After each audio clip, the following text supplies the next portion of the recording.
Tonight, following month after month of declining employment, May's unexpected boost in Canadian jobs. The trend is somewhere in between. The Liberals take credit. The opposition says it looks better than it is. The government's putting out gimmicks, but they're not really solving the problems. Communities mobilize against AI data center projects. What I'm really opposed to is the vagueness, the community's not being consulted. Protesters in Albania grab international headlines. Albania belongs to the Albanian people, and Albania is not for sale. Why they're angry at some of Donald Trump's closest family. From CBC News, this is The National with Erica Johnson. Thanks for joining us. We begin with new Canadian job growth, which blew past expectations. Data from Statistics Canada shows the first significant employment gain since last year. In May, the country added tens of thousands of new jobs, gains driven by full-time work in some industries that had been lagging for months. And while it's just one snapshot, the Prime Minister was quick to take credit, though the opposition is painting a very different picture of the economy. Let's dig into those job gains first. As Anis Haidari shows, while it is good news, some are pointing to some reasons for caution. The newest labor market survey shows more Canadians are working in construction. That industry made up a big chunk of the 88,000 new jobs in May, accounting for about 30% of an unexpectedly high boost to employment. Warehousing and transportation also saw big gains. Across the board, the new jobs in May get employment levels significantly closer to those at the beginning of the year. Many economists had predicted flatter numbers because the labor market had been soft. It's a relief. It also doesn't change the kind of like fundamental big picture of what's going on in the job market.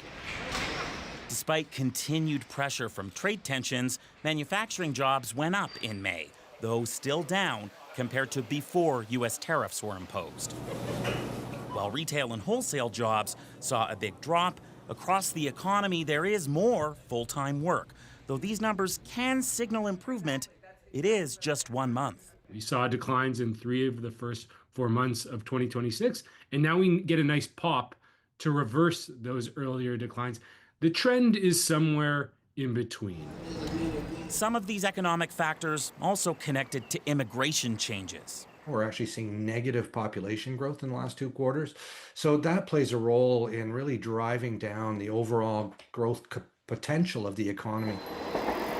All this comes alongside an is it or isn't it recession, and Canadians concerned about their own finances.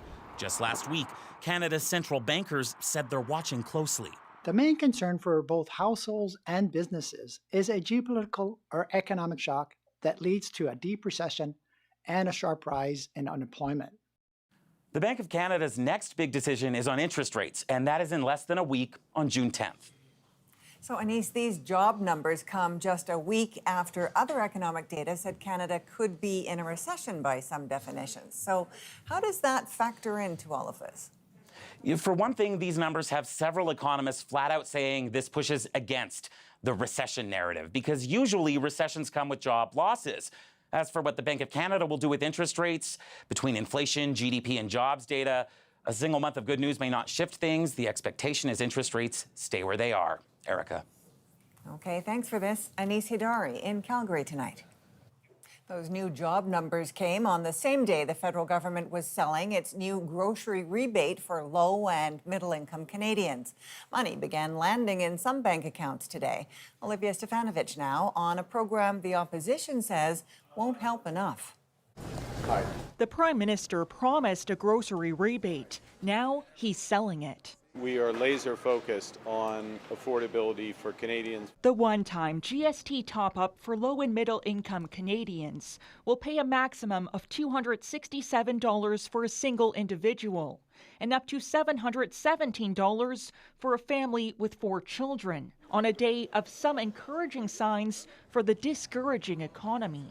Big transformations, they don't happen overnight. They take some time. Mark Carney says the surprise gain of 88,000 jobs last month shows his government's plan is working. We understand what's going on. We have listened to Canadians. Oral questions, the Honourable Member for Sherwood Park for Saskatchewan. But the opposition disagrees. Madam Speaker, having the best job numbers in Canada shouldn't be like having the best bobsledding team in Jamaica. The Conservatives continue to blame Carney for 2/4 of shrinking GDP, putting Canada in a technical recession. The government's putting out gimmicks, but they're not really solving the problems. Advocates say the grocery rebate is a step in the right direction, but it doesn't match the severity of the food insecurity crisis. The benefit as it is designed is difficult to access, and again, it isn't generous enough. One of the things that have always, I think, been a vulnerability for the Carney government is that it's so focused on macroeconomic issues, big growth, big projects, things that will take time. This pollster says even though Carney's government is perceived to be doing better on the economy than the Trudeau government, it must offer more kitchen table solutions. We're living in a world where most Canadians are feeling uncertain about the future. And so, the last thing they want to know is that we're headed into choppier economic waters. The grocery rebate is supposed to help offset some of that financial turbulence. But with prices at the checkout still so high, Carney acknowledged that his plan for economic renewal is still going to take a while. Olivia Stefanovich, CBC News, Ottawa. Nearly 3 years after an Ontario restaurant owner was killed during an attempted dine and dash, 3 UK nationals have pleaded guilty to criminal charges. Jonathan Gatehouse was in the courtroom and picks up the story. Arriving at court this morning, the 3 men accused in the August 2023 death of Owen Sound restaurant owner Sharif Rahman, ready to plead guilty to their crimes. The court was told Robert Evans Jr. threw the punch that ultimately killed Rahman, as he and 2 other family members tried to duck out on a $145 dinner bill. His father, Robert Evans Sr., and uncle, Barry Evans, helped him flee Owen Sound and return home to the United Kingdom, accessories after the fact. Today, under a plea deal, that pair were sentenced to time already served, close to 2 years in the father's case and 20 months for the uncle. Both men were turned over to CBSA officers for deportation. The court was told that neither man can read or write, so their statements expressing regret were read out by their lawyers. He is extremely remorseful for what happened to Mr. Rahman and his wife and his young child. Evans Jr. will be sentenced for manslaughter on July 10th, the judge saying he wants time to consider a joint Crown Defense recommendation of 8 more months in custody. Exactly. Not everyone agrees with the proposed punishment. I personally think it wasn't enough. They said that they had been taking courses for rehabilitation and stuff like this, but they haven't even served their time yet. Evans Jr. read out his own statement in court, saying he is sickened by the damage he caused and that he prays nightly for Rahman's family. He hopes they will someday forgive him. Rahman left behind a wife and a young daughter. They were not in court. The Crown told the judge that they're still grappling with the death and are lost in every sense of the word. Jonathan Gatehouse, CBC News, Owen Sound. A Montreal rabbi is calling for more to be done to combat anti-Semitism after her synagogue was the target of an attempted arson attack last night. You walk through the halls of your sacred space and they smell of smoke, and nobody wants that. Montreal police say a 38-year-old man was arrested in connection to the incident at the Westmount area synagogue. They say a suspect broke a window with the intent to set fire to the building, but firefighters stopped the blaze from spreading. In a social media post, the Prime Minister said the government would continue to bring forward concrete measures to combat anti-Semitism. Russian President Vladimir Putin said today he will not agree to meet with Ukrainian President Volodymyr Zelenskyy. So I'll take that as a no. For now, I don't see the point. The Ukrainian president wrote an open letter yesterday calling for the 2 leaders to meet face-to-face and discuss an end to the war. Putin and Zelenskyy have not met in person since 2019. Protests in Albania continue over a development linked to Donald Trump's son-in-law. Briar Stewart explains Jared Kushner's ties to the project and why residents across that country don't want it to go ahead. The protests keep growing in Tirana, Albania. For days, thousands have gathered and at times have clashed with authorities. All over luxury real estate developments linked to Jared Kushner, Donald Trump's son-in-law. He's one of the investors. Albania belongs only to Albanians, and Albania is not for sale. At the center of the dispute, proposed resorts along a wild stretch of Albania's coastline and a nearby uninhabited island. Kushner, along with his wife Ivanka Trump, visited the island years ago. We swam to the islands. We went on a hike, barefoot all the way up to the top, and we were just captivated. When work started at one of the sites, wire fencing was put up. One person who broke through was seen being dragged by security across the beach. Protesters have adopted the flamingo as their emblem because one of the developments is in an environmentally sensitive area, which is home to the protected bird and other species. Albania's anti-corruption agency launched an investigation into the coastal project. The government has tried to quell the anger, saying the developments would be an economic boost for the former communist country. The top architects, among the best in the world, the top engineers, landscape architects are engaged. But many Albanians believe the projects aren't the only thing that needs to be scrapped and say the country's prime minister should go. They are just protesting because there is no transparency in decision making, there is no democracy, and there is no environmental law being respected. As for Kushner, he gave up on a development project in Serbia last year because of street protests. And those in Albania vow to keep taking to the streets now. Briar Stewart, CBC News, London. In many parts of the country, opposition is growing to massive computer data centers being proposed, being built, or already operating. Critics refute claims of economic benefit and say there's not enough transparency in the decision-making. Julia Wong has the details. A loud and raucous protest outside a city planning meeting in Hamilton, Ontario, over a proposed AI data center. We do not want something that massive taking up parts of our power grid, polluting our water. It has excellent potential, but what I'm really opposed to is the vagueness, like the community's not necessarily being consulted. Public backlash ultimately fueled the project's defeat.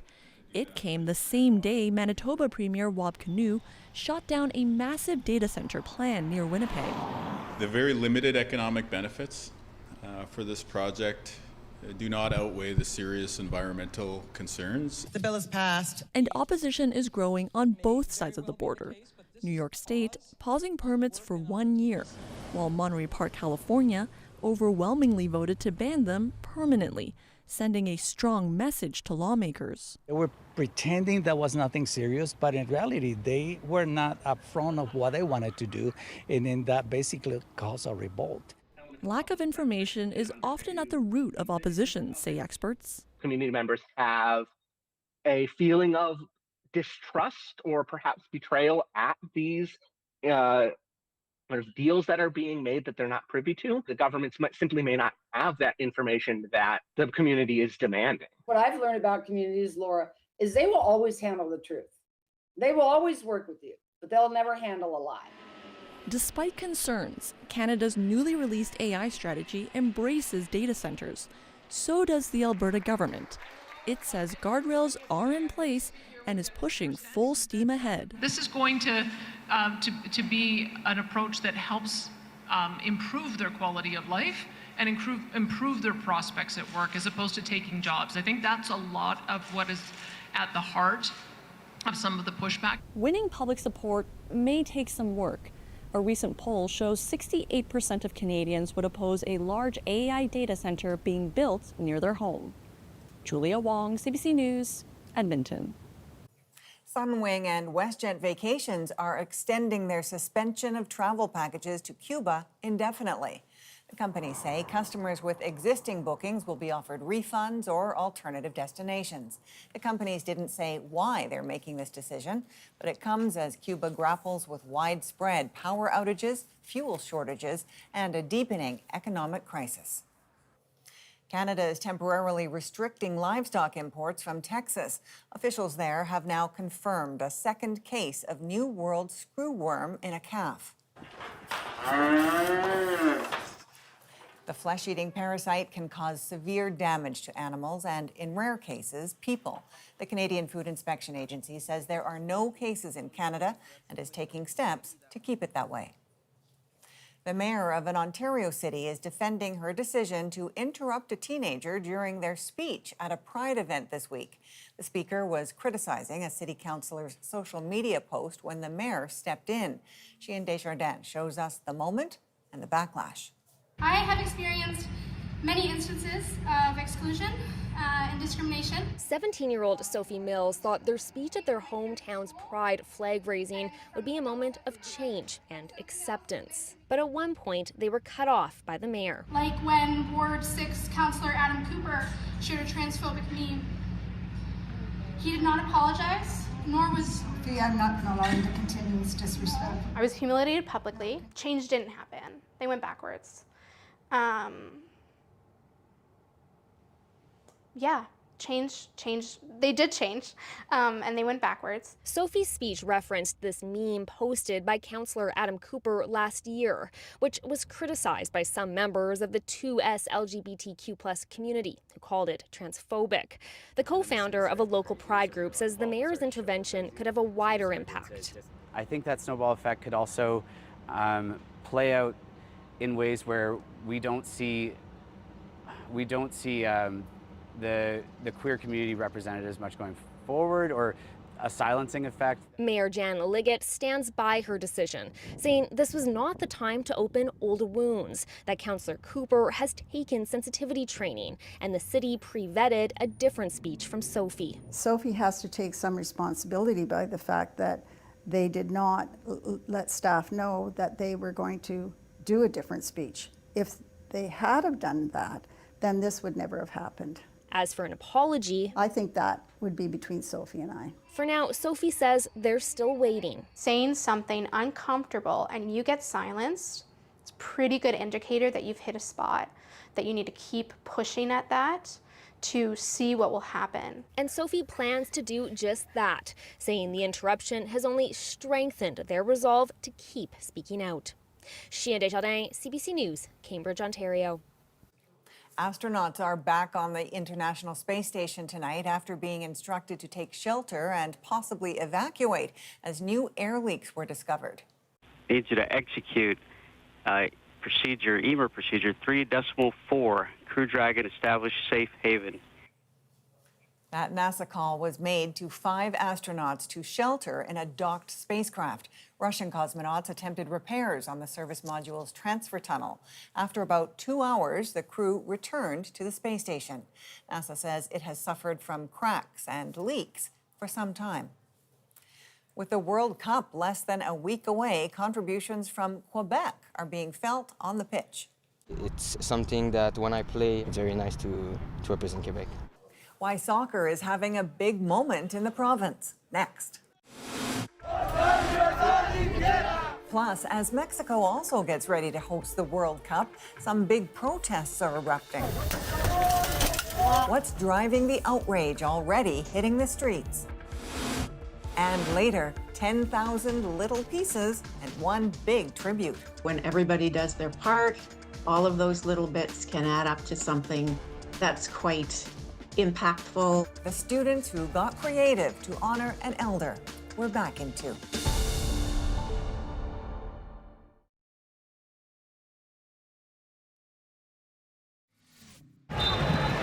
Canada's send-off to the World Cup ends in a 1-1 draw in Montreal for Jesse Marsh's men.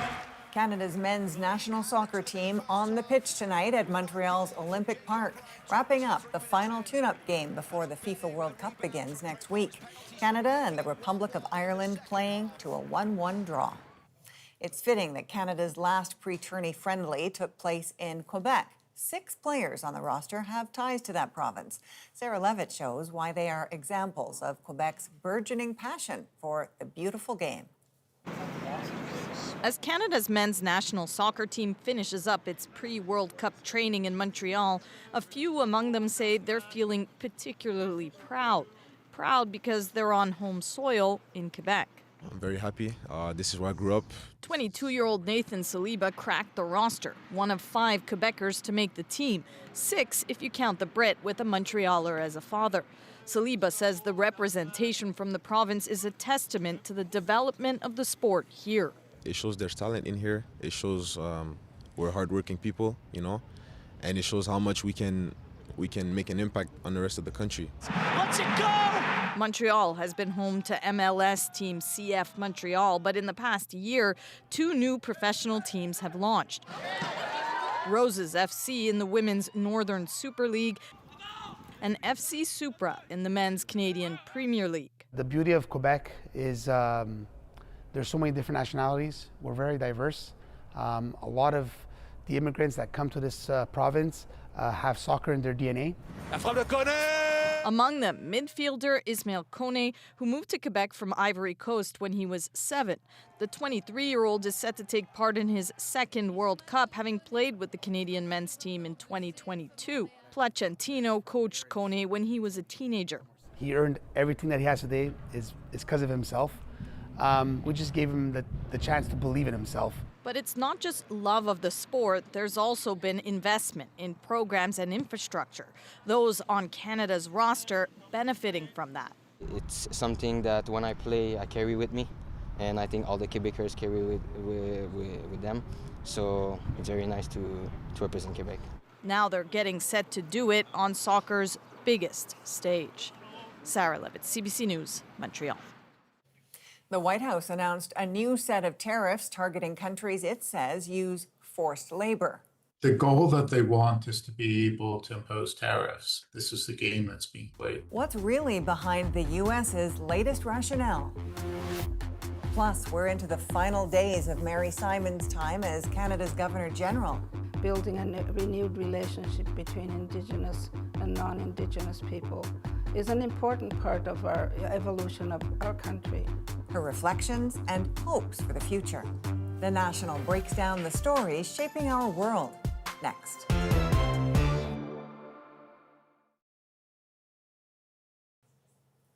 In Mexico City, things are heating up as several groups use the World Cup spotlight to protest for their cause. Jorge Barrera with who the protesters are and how they're making their voices heard. Fury in Mexico City's historic core.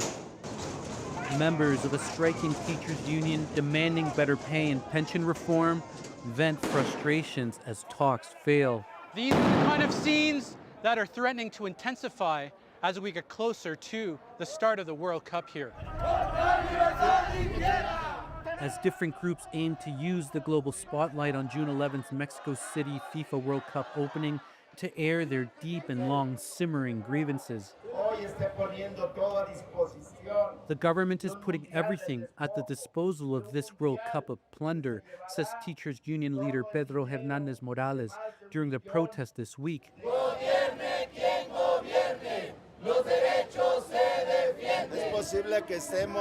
He wouldn't discount using widespread blockades to shut down the city on June 11th, saying they will do what they must to be heard, as Mexican President Claudia Sheinbaum's government continues talks. Que por cierto yo estoy en contra de cualquier forma de represión. She's ruled out any form of repression against planned protests. Quieren que caigamos en una represión. David Esteves Gamboa is president of the National Association of Truck Drivers. The group is also considering nationwide blockades over the extreme dangers truckers continue to face with robberies and hijackings that can turn deadly. Muchos compañeros ya no han regresado a sus casas. Many colleagues have not made it back home, he says. A veces baja a 30 y a veces sube. Between 30 to 50 trucks are robbed daily across Mexico, while truckers face extortion from authorities at checkpoints, he says.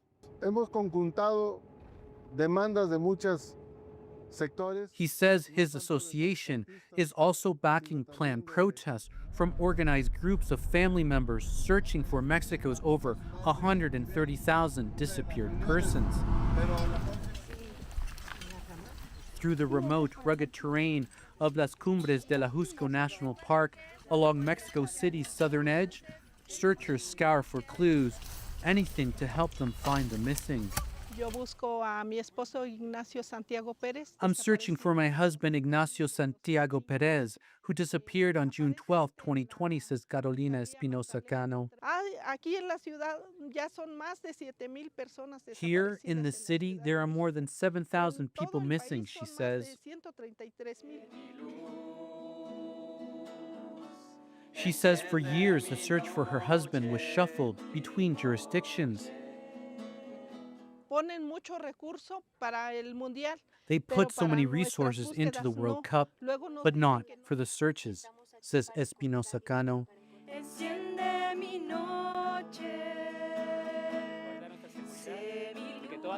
She plans to march on June 11th.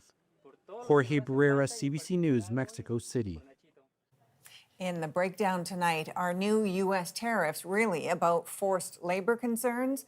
And Canada's outgoing Governor General talks legacy.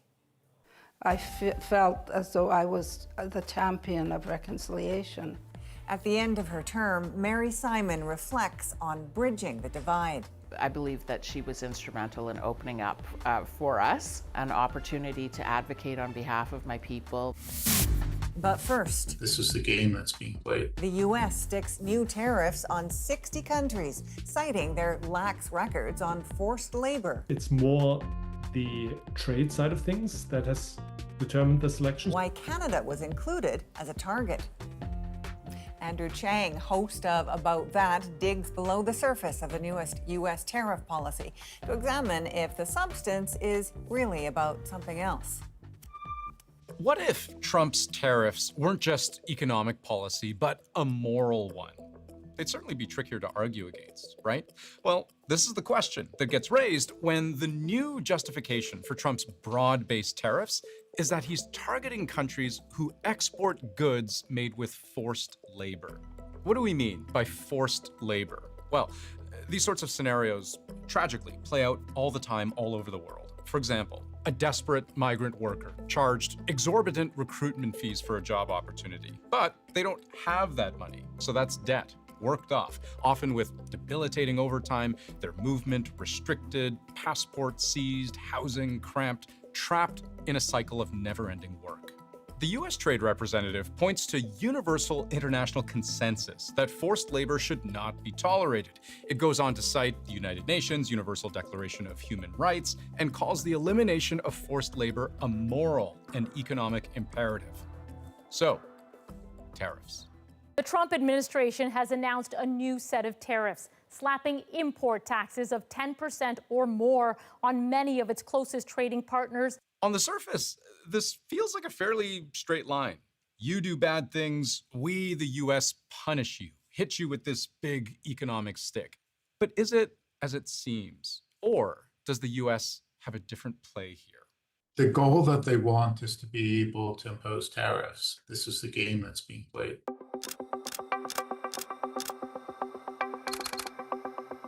The first thing to notice that should make us all ask questions is on whom and how is the Trump administration imposing these new tariffs? There are 60 economies, including the entire European Union. And at first, it is hard to imagine how we're comparing apples to apples if Canada, the UK, Nicaragua, and China all appear on the same list. But taken in groups, you have most of the major oil exporters to the US, most of Asia's biggest manufacturing exporters, and nearly all of Latin America's major exporters. Together, they represent more than 99% of US imports in 2024. It's more the trade side of things that has determined the selection. So what are the major trading partners of the United States? And those have been then included in the 60 countries, rather than those where forced labor imports are a particular problem. But the US Trade Representative argues forced labor imports are a particular problem. And he's right. We tend to see forced labor in industries that are labor intensive. low skill with high turnover. From the fishing industry to the painstaking and repetitive work of garment makers, backbreaking construction work can also be rife with abuse, as can domestic work for women in particular. We see the same in mining all over the world and in farm work. Basically, in conditions where the human body can be pushed to its limit and where profits are made in volume. And the US position is that not only is this morally corrupt, it's commercially unfair, even if your country isn't directly abusive. Because, and I can give you an example, imagine India exporting solar panels to the United States.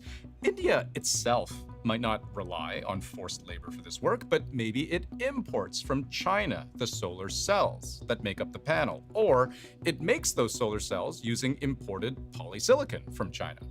This creates a dilemma because Chinese supply chains, especially in the Xinjiang region, have long been a focal point for human rights groups. And the US itself even has a law on the books which creates an automatic presumption that basically anything mined or made in Xinjiang was produced using forced labor, unless importers can prove otherwise. So maybe you're a country that didn't directly employ forced labor, but you still benefited from forced labor, which allowed you to cut your costs by 80%. You undercut the competition because you had no standard of care for the humans who made your product. That's the argument, anyway. But the point being, it's not just forced labor, but forced labor inputs, where the production chain is long and at various points not really up to America's stated moral standard. Clothes, a pretty common multi-stage product, which, if not itself manufactured using forced labor, maybe they're using Chinese yarn or Chinese cotton that, again, can be traced back to regions where the US presumes forced labor is the norm, and which the US says, therefore, justifies taking action, not against only a few of the worst offenders, but against almost all of its biggest trading partners. Except we can try to see through this.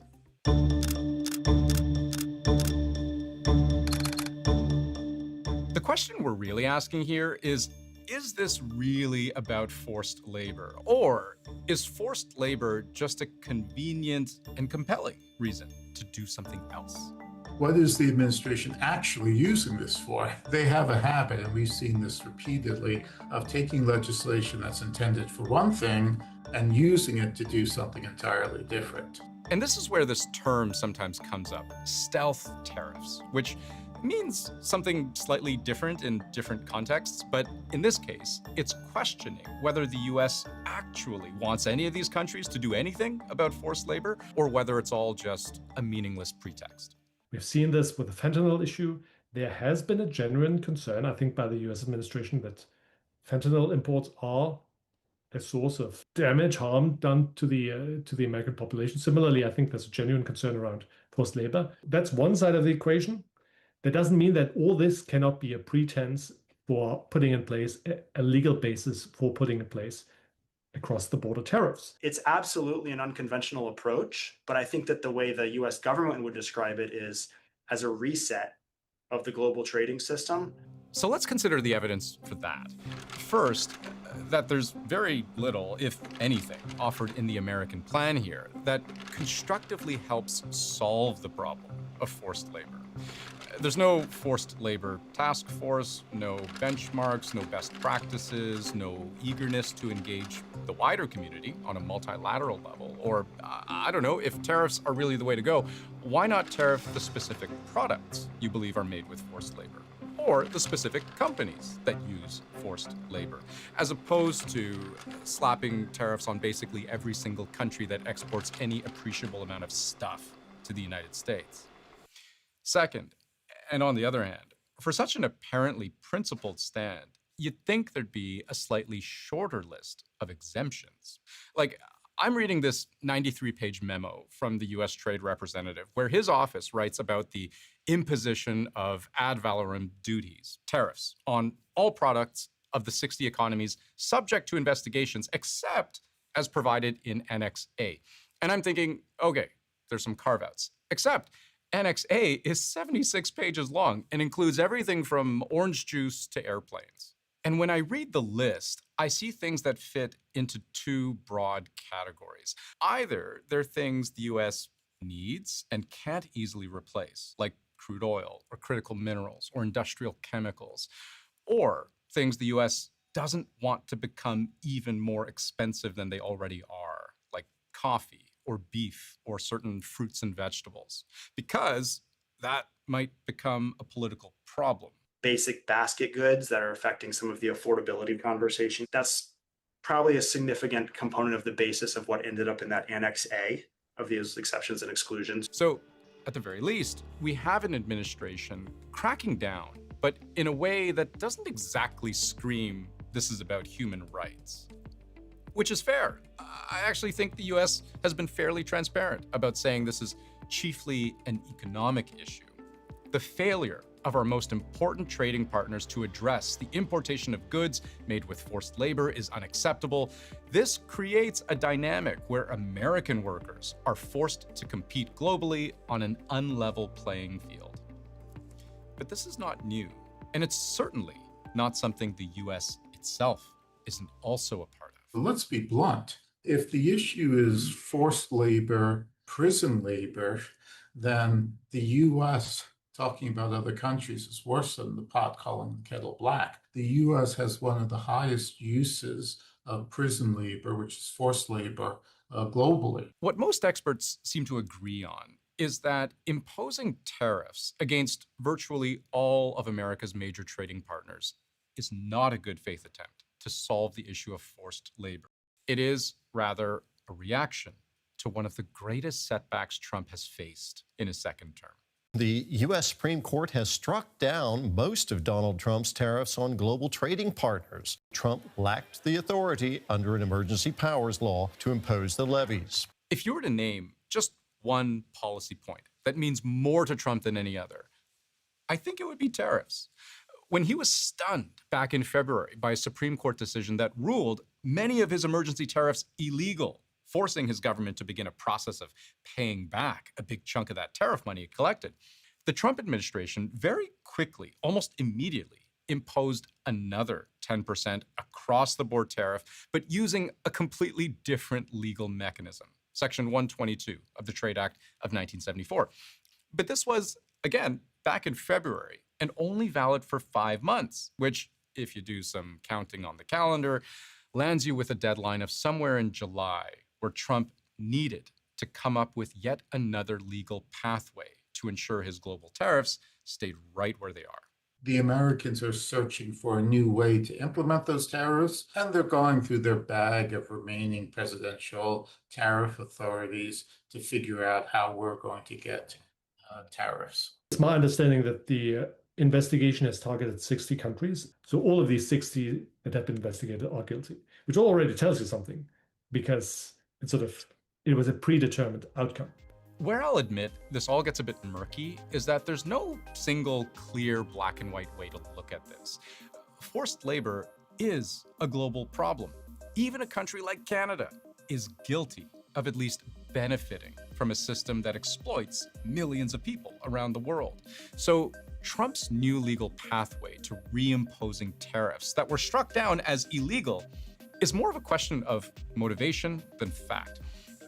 I don't know whether tariffs are an effective way of stopping forced labor, but I do know what it demonstrates. And that is, very simply, if this US government wants tariffs, it'll find a way to get them.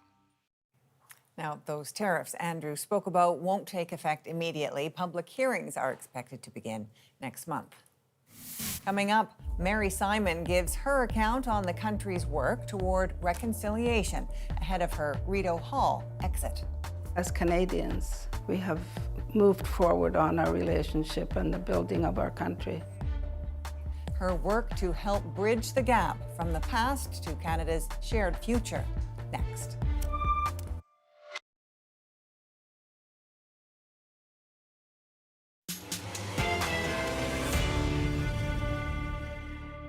Almost 5 years after her historic appointment, Mary Simon is set to leave Rideau Hall. Part of her legacy, refocusing the spotlight on a difficult conversation in this country. I think reconciliation became at the forefront of people's ideas and thoughts. Juanita Taylor spoke to Mary Simon about her tenure and how much reconciliation defined it. Rideau Hall has been home for Mary Simon for the past 5 years. She says it's been an honor to be Canada's 30th Governor General. It was important for me to represent the Crown in building a relationship with Indigenous people and other Canadians. The first Indigenous person to be head of state. It's always with you, no matter where you are. So being here at Rideau Hall, I carried that with me. So Inuit of the Arctic, Inuit Nunangat, was always foremost in my mind. During her tenure, Simon represented both Queen Elizabeth and King Charles, building relationships between the monarch and national Indigenous leaders. I believe that she was instrumental in opening up for us an opportunity to advocate on behalf of my people, my relatives, my ancestors, that I would not have been able to have without her mentorship, leadership, vision, and advocacy. Simon was sworn into office in 2021.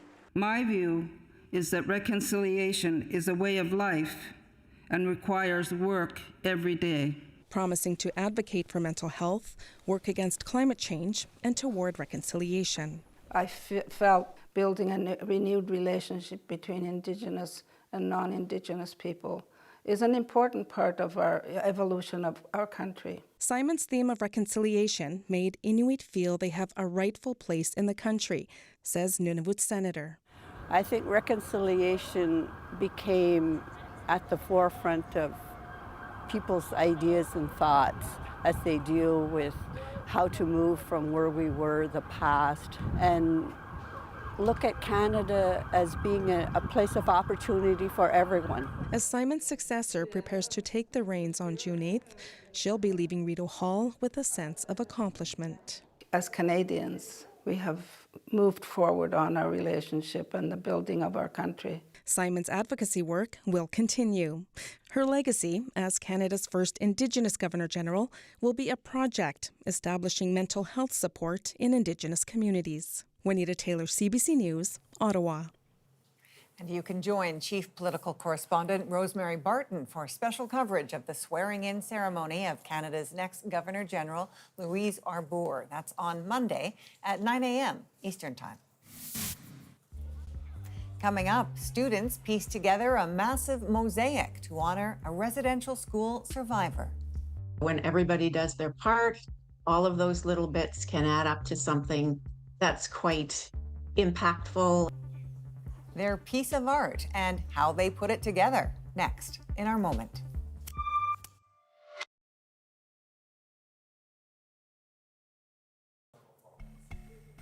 You're looking at a mosaic of Andrea Simon, a residential school survivor, pieced together by middle school students in St. John, New Brunswick. To create this installation, they laid down over 10,000 cardboard squares. So tonight, their mosaic makes our moment. To honor a 60s scoop and Indigenous residential school survivor, we made a mosaic of her made out of 10,890 cardboard squares. Which is a portrait of Elder Andrea Simon. There were 110 rows and they each had 99 squares in them. The project was approximately 50 feet wide and 60 feet high. Then made a pattern where each color was a letter, and the students were responsible for working on one row each so that they would assemble the colors in the right order. When everybody does their part, all of those little bits can add up to something that's quite impactful. The photograph itself, the pattern was made from, is just a gorgeous representation of empowerment and beauty. What a project. Now, Andrea Simon was able to meet the students over Zoom, and apparently when she talked about her experience at residential school, the room was silent. She wasn't able to make installation day, but they live streamed the entire event, so she was able to see the setup process, and apparently she said she was very pleased with it. From all of us at The National, thank you for being with us. I'm Erica Johnson in Vancouver. Take care.